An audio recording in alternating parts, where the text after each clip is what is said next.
अस्सलाम वालेकुम students, welcome to my channel student life. आज मैं आपके साथ पाक स्टडी 301 के लेक्चर नंबर 27 को डिस्कस करूंगी। इसकी हेडिंग क्या है? एजुकेशन इन पाकिस्तान, यानी पाकिस्तान में तालीम। और इसमें सबसे पहला पॉइंट क्या है? मेजर एरियाज़ कवर जो हैं, यानी लेक्चर में क्या है कि इंपॉर्टेंस है एजुकेशन की, अहमियत है, एजुकेशनल इश्यूज़ हैं यानी तालीमी मसाइल हैं, और काइंड्स ऑफ एजुकेशन है, एजुकेशन के इकसाम्स। तो ये आपका इंपॉर्टेंट लेक्चर है। इसमें से तीनों में से कोई भी सब्जेक्टिव भी आ सकता है और ऑब्जेक्टिव में काइंड्स पूछा जा सकता है, एजुकेशनल इश्यूज पूछे जा सकते हैं कि कितने हैं, किस किस टाइप के हैं। तो आपको उसको अपने मार्क्स के अकॉर्डिंग जो है आपने क्वेश्चन को कंडक्ट करना है। अगर 3 या 2 मार्क्स का क्वेश्चन है तो आपने इसमें सिर्फ काइंड्स के नाम लिखने हैं। अगर एजुकेशनल इश्यूज पूछे हैं तो उनके भी आपने नेम्स लिखने हैं। अगर 5 मार्क्स का है तो फिर आपने थोड़ी थोड़ी सी उसके साथ डिस्क्रिप्शन भी देनी है। तो सबसे पहले हम देखते हैं कि इंपॉर्टेंस ऑफ एजुकेशन में क्या है।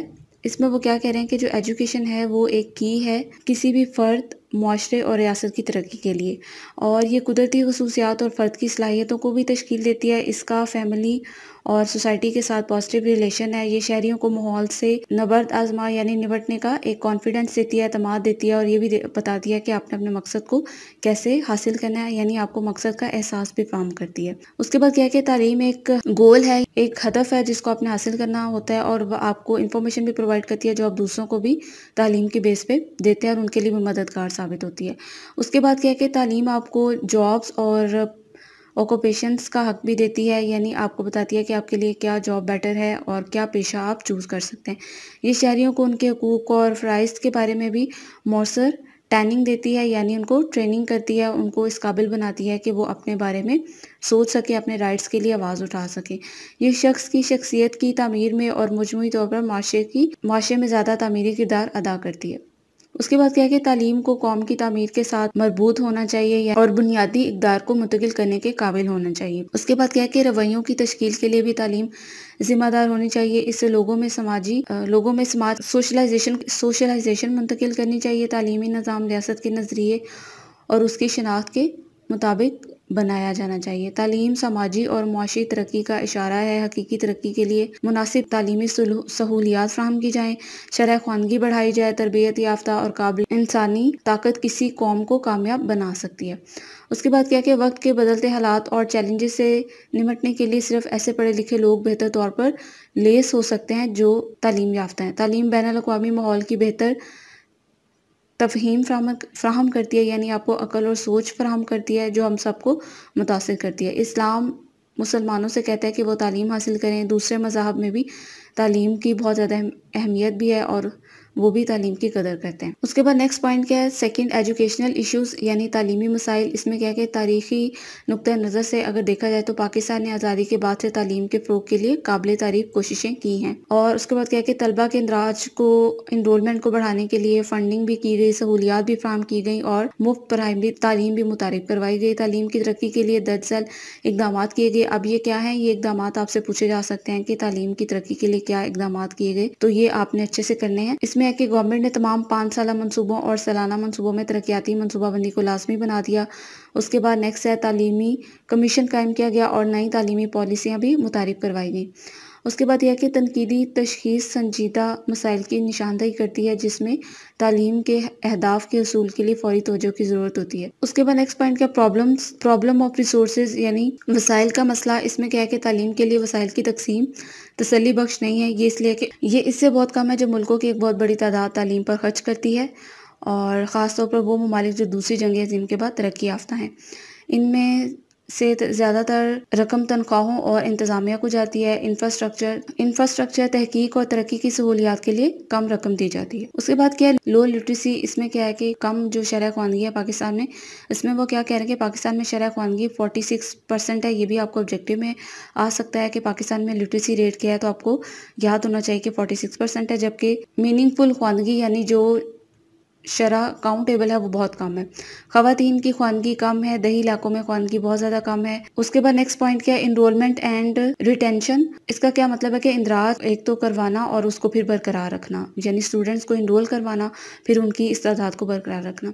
तमाम बच्चे स्कूलों में दाखिल नहीं होते। प्राइमरी और हाई स्कूल की सतह पर ड्रॉप आउट बहुत ज़्यादा होता है। बच्चों को स्कूल भेजने की तरगीब ये है कि इन्हें वहाँ बरकरार रखा जाए, गुर्बत में कमी लाई जाए, और गुर्बत की वजह से ड्रॉप आउट जो है वो ज़्यादा है, मुनासिब सहूलियात नहीं है, इससे स्कूल रास्ता नहीं है, स्कूलों की तादाद सिर्फ कागजात पर मौजूद है, यानी घोस्ट स्कूल। अब घोस्ट स्कूल पूछा जा सकता है क्या है? ऐसे स्कूल जो कि मुफ्त में तनख्वाह ले रहे हैं और सिर्फ कागजी कार्रवाइयों के दौरान नज़र आते हैं और जो है वो बच्चों को पढ़ाते नहीं हैं, वो घोस्ट स्कूल कहलाए जाते हैं। तो ये भी आपसे पूछा जा सकता है घोस्ट स्कूल क्या होते हैं? जैसे मतलब घोस्ट का मतलब होता है भूत, तो यानी ऐसे स्कूल जो नज़र नहीं आते, इनविजिबल हैं, लेकिन अपने जो पे है वहाँ से टीचर्स को जा रही है और जो उन पे पैसा है वो लगता जा रहा है। इसके बाद क्या, टीचर्स रिलेटेड इश्यूज़ यानी असातिज़ा से मुतालिक जो प्रॉब्लम्स हैं, जो मसले मसाइल हैं, वो क्या है कि निचली सतह पर असातिज़ा की कमी नौजवान तालिब इल्मों की तालीम की तरफ कम दिलचस्पी की बुनियादी वजह है। पाकिस्तान में तलबा और असातिज़ा का तनासुब बहुत ज़्यादा है, इसलिए उस्ताद तलबा के साथ सही सलूक नहीं कर सकता। उस्ताद को अपने जो पेशे से अकीदत के लिए कोई मराहत नहीं दी जाती। तनख्वाह और दीगर सहूलियात ख़ासतौर पर जो लो स्टैंडर्ड है, निचली सतह पर बहुत मायूस कुन है। तरबियत और रिफ्रेशर कोर्सेज़ भी नाकाफ़ी हैं। असातिज़ा को तालीम की नई तकनीक और अच्छी तदरीस के लिए ज़रूरी सहूलियात फ़राहम की जाएँ। उसके बाद क्या है, एग्ज़ामिनेशन सिस्टम यानी इम्तिहानी निज़ाम। इसमें क्या है कि पाकिस्तान में इम्तिहानी निज़ाम एक मुश्किल मसला रहा। तलबा की कारकर्दगी का फ़ैसला कैसे करें, एक मुश्किल सवाल है। इल्म की गहराई की बजाय मेमोरी की जांच पर जोर दिया जाता है। सीखना इम्तिहान पास करने के लिए तैयार है, मतलब आपको रटा और इस चीज़ पे बेस किया जाता है कि आपकी मेमोरी कितनी है। मतलब अगर लर्निंग इसमें कम है, लेकिन आपको ये वो कह रहे हैं कि इसमें जो है स्टूडेंट की मेमोरी को ज़्यादा देखा जाता है कि उसको कितना याद है। कुछ लोग सिर्फ साल के आखिर में काम करते हैं और निज़ाम तालीम की ख़राबी की वजह से अच्छे नंबर हासिल करते हैं। इनमें से कुछ रिसोर्सेज भी यूज़ करते हैं, नाजायज़ ज़राए भी यूज़ करते हैं। तलबा को इस बात का कम इल्म था कि पेपर्स की असल दर्जाबंदी कैसे की जाती है। ये आला सतह पर एक संगीन मसला बन जाता है। फिर भी एक बहस है कि सालाना निज़ाम हो या सेमेस्टर सिस्टम अपनाया जाए। उसके बाद नेक्स्ट पॉइंट है पोलिटिसाइजेशन यानी सियासतकारी। इसमें बहुत है। तलबा ग्रुप के बैरूनी ग्रुपों के साथ सियासी रवाबत हैं। सियासी जमातों के तलीमी इदारों में उनके जो यूनिट्स हैं, सब यूनिट्स हैं, वो कायम हैं, जिनको तलबा चला रहे होते हैं, किसी भी तंजीम को सपोर्ट कर रहे होते हैं, जिसके नतीजे में तशद्दुद और धमकियों का इस्तेमाल होता है। आपने देखा होगा कि यूनिवर्सिटीज़ में यूथ विंग्स बनी होती हैं, जो कि कभी किसी जमात को प्रमोट कर रही हैं, तो उसकी वजह से अगर मुखालिफ हैं तो तशद्दुद भी देखने में आता है। इससे तालीमी माहौल को भी नुकसान पहुँचता है। उसके बाद जो इम्पोर्टेंट सबसे ज़्यादा पॉइंट है, काइंड्स ऑफ एजुकेशन है, यानी एजुकेशन की इकसाम। ये क्या, प्राइमरी है, क्लास 1 से 5th साल तक बुनियादी मरहला है। मस्जिद स्कूल भी इस सतह पर काम कर रहे हैं। इससे आलमगीर बनाने की कोशिश की जा रही है इसे। उसके बाद नेक्स्ट है मिडल लेवल, यानी जो दरमियानी सतह है, ये है क्लास 6 से 8 तक। अच्छा, आपसे ये बहुत ज़्यादा इंपॉर्टेंट है। इससे आपसे ये भी पूछा जा सकता है कि तालीम की इकसाम क्या, प्राइमरी में कितना आता है और दरमियानी में, मिडल में कितना आता है, उसके बाद सेकेंडरी में कितना आता है। तो आपको ये याद रखना है क्या क्या लेवल इसमें ऑब्जेक्टिव में भी आ सकता है और ये सब्जेक्टिव में भी पूछा जा सकता है। उसके बाद नेक्स्ट क्या, सेकेंडरी। इसमें क्या होता है कि 10 से 9 to 10 क्लास शामिल है। उसके बाद हायर सेकेंडरी है। इसमें क्या होता है, जो आला तालीमी दर्जा है उसमें 11 to 12 है, यानी फर्स्ट ईयर सेकेंड ईयर।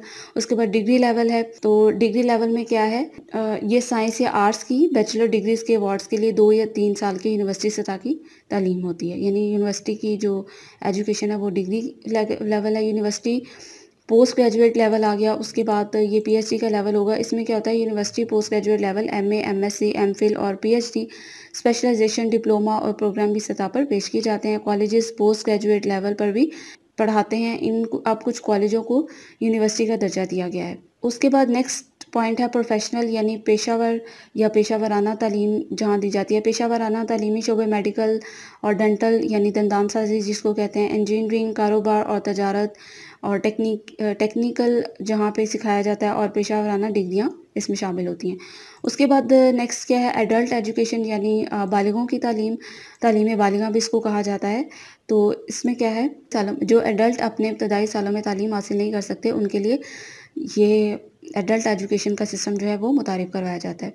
उसके बाद नेक्स्ट क्या है, डिस्टेंस एजुकेशन यानी फासलाती तालीम। उसमें क्या है कि लोग किसी अदारे में नहीं जाते बल्कि घर पे रहते हैं और तालीम हासिल करते हैं। जैसे आपका ये वीयू का जो है, ये डिस्टेंस एजुकेशन में आता है, जिसमें आप घर में रह के ऑनलाइन एक एजुकेशन का सिस्टम आप चला रहे हैं। और ये तरीका जो सर्विसेज दे रहे हैं या जो दूर दराज इलाकों में रहते हैं उनके लिए मुफीद है। यानी जो जॉबियंस हैं, आपको पता है वीयू में जॉबियंस भी हैं, और जो गाँव के लोग हैं जो मतलब नहीं आ सकते शहरों में या किसी यूनिवर्सिटी में नहीं जा सकते, उनके लिए बहुत ज़्यादा कन्वीनियंट है। तो ये इस तालीम इसमें आती है। ये किसी इदारे में जाए बगैर काबिलियत को बेहतर बनाने का एक तरीका है। ये एक लचकदार निज़ाम है जिसमें लेक्चर्स और ट्यूटर सिस्टम मीडिया के ज़रिए इस्तेमाल होते हैं, जैसे ये आपका ऑनलाइन सिस्टम है ये सारा। इसमें इसकी एग्जांपल्स क्या है? इस्लामाबाद ओपन यूनिवर्सिटी है, वर्चुअल यूनिवर्सिटी है, टीवी और इंटरनेट तालीम। Next point, privatisation of education, यानी तालीम की जो प्राइवेटाइजेशन है, निजकारी है। उसमें क्या है कि स्कूल जो इंग्लिश मीडियम है, कॉलेज और यूनिवर्सिटीज़ निजी शोबे में मुतारिफ करवाई गई हैं। इनमें से कुछ अच्छे मयार की तालीम दे रहे हैं लेकिन बहुत महंगे हैं। उसके बाद नेक्स्ट पॉइंट क्या है? मिलिट्री फाउंडेशन, यानी फ़ौजी बुनियादें। इसमें क्या है कि मेडिकल और आईटी की तालीम है। National university of science and technology है।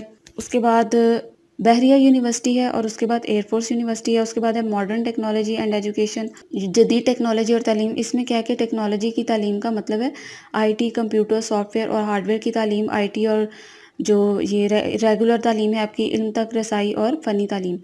उसके बाद क्या है आपका पॉइंट है कंक्लूडिंग रिमार्क्स, यानी जो आप कह सकते हैं कि इख्तितामी जो रिमार्क्स हैं इसके बारे में क्या है। इसमें क्या है कि पाकिस्तान में तालीम मुनासिब किरदार अदा नहीं कर सकी। यही वजह कि पाकिस्तान कुछ तरक्की पजीर ममालिक से बहुत पीछे है। इस वक्त के चैलेंजेस से निमटने का वह तरीका हर सतह पर फ़नी तालीम फ्राहम करना है। इस मकसद के लिए तालीम पर खर्च किया जाए, प्राइमरी तालीम को यूनिवर्सल किया जाए और ख़वातीन की तालीम को बढ़ाया जाए। सिर्फ बामानी यानी मीनिंगफुल तालीम, यानी जो कि सिर्फ काउंट हो सकती है, वही तरक्की के तकाज़े को पूरे कर सकती है। यानी जो आपकी काउंटेबल एजुकेशन है वही आपको तरक्की की राह पे लेके जा सकती है। तो ये आपका आज का लेक्चर था। उम्मीद है आपको समझ आ गया होगा। फिर भी कोई कन्फ्यूजन हो तो आप पूछ सकते हैं। इसमें मैं आपको इम्पोर्टेंट बताती हूँ। सबसे पहले आप ये सारा लेक्चर ही आपका इम्पोर्टेंट है, क्योंकि इम्पॉर्टेंस भी है, इसमें काइंड्स भी हैं और इश्यूज़ भी हैं। तो ये आ सकता है नोट के एजुकेशन की इम्पोर्टेंस पे नोट लिखें, ठीक है। तो उसमें आपने बताना है कि तालीम कितनी ज़्यादा ज़रूरी होती है, इश्यूज़ क्या हैं वो भी आप पढ़ चुके हैं। तो और उसके अलावा इसमें काइंड्स क्या हैं, तो ये आपका ऑब्जेक्टिव बन के आ सकता है। कोई भी आपसे हायर सेकेंडरी मिडिल का लेवल पूछा जा सकता है, तो आपको पता होना चाहिए कि इसमें क्या लेवल्स शामिल हैं। और उसके अलावा ये सब पॉइंट इसमें इम्पॉर्टेंट है। और ये पूछा जा सकता है कि डिस्टेंस एजुकेशन की एग्जांपल्स कौन सी हैं, तो आप बता सकते हैं कि इलामा इकबाल और वर्चुअल यूनिवर्सिटी है, टीवी और इंटरनेट है। तो ये आपके इम्पॉर्टेंट हैं और ये सारा लेक्चर आपका इम्पॉर्टेंट है। तो ये आपने सारा लेक्चर ही अच्छे से इसको रेडी करना है। तो उम्मीद है आपको समझ आ गया होगा। फिर भी कोई कन्फ्यूजन हो तो आप पूछ सकते हो। प्लीज़ चैनल को सब्सक्राइब जरूर करें, वीडियो को लाइक भी करें और शेयर भी करें, ताकि ज़्यादा से ज़्यादा स्टूडेंट को फ़ायदा हो सके। और मेरा व्हाट्सएप का ग्रुप है, उसको आप ज्वाइन कर सकते हैं। मुझे दीजिए इजाज़त। अल्लाह हाफ़िज़।